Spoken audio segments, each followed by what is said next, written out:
ज्याही वेळेस आपल्याला प्रश्न पडतो की कॉलेज निवड किंवा महाविद्यालयाची निवड करत असताना कोणत्या बाबीचा विचार करणं आवश्यक आहे। कारण ज्यावेळेस विद्यार्थी या ठिकाणी नीट एक्झामिनेशन देतात, नीट एक्झामिनेशन मध्ये थोडेफार कमी मार्क येतात, त्यावेळेस विद्यार्थी कदाचित ऑप्शनल म्हणून बी फार्मसीचा या ठिकाणी विचार करतात। मग बी फार्मसी तर घ्यायची आहे, मग बी फार्मसी घेत असताना एकंदरीत जे कॉलेज आपण मिळत आहे किंवा आपली ड्रीम सोडून एखादी ऍडजस्टमेंट करत आहोत, ते ऍडजस्टमेंट सुद्धा आपली एक चांगल्या प्रकारची असावी किंवा चांगल्या लेवलची असावी, या अनुषंगाने आपण कॉलेज निवडत असतो। तर त्यामध्ये महाराष्ट्रातली जे काही गव्हर्नमेंट कॉलेजेस आहेत, काही गव्हर्नमेंट ऑटोनॉमस आहेत, अशा कॉलेजेसमध्ये विद्यार्थ्याचा प्रयत्न असतो ऍडमिशन मिळवण्यासाठी। तर अशाच केसमध्ये विद्यार्थ्यांनी हे कॉलेज निवडत असताना सर्वात महत्वाचं आहे की आपले मार्क्स किती आहेत आणि आपल्या मार्क्सला लास्ट 2-3 इयर्स मध्ये कोणते कॉलेजेस मिळाले।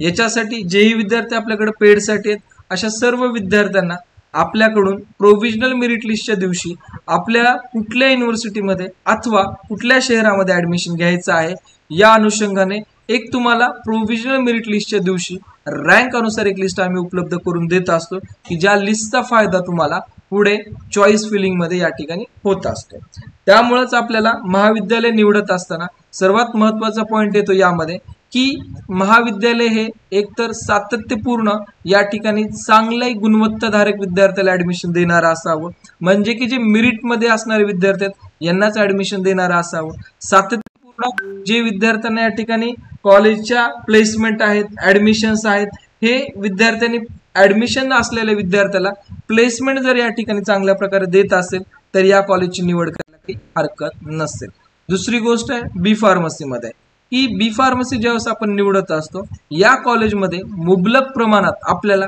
प्रॅक्टिकलसाठी जे आपल्या लायब्ररी, लॅबोरेटरीज या गोष्टी आहेत, या प्रॅक्टिकलसाठी खूप महत्वाच्या आहेत आणि या उपलब्ध असणं खूप जास्त महत्वाचं आहे। यासोबतच जे कॉलेज आपण निवडत आहोत या कॉलेजचं इन्फ्रास्ट्रक्चर,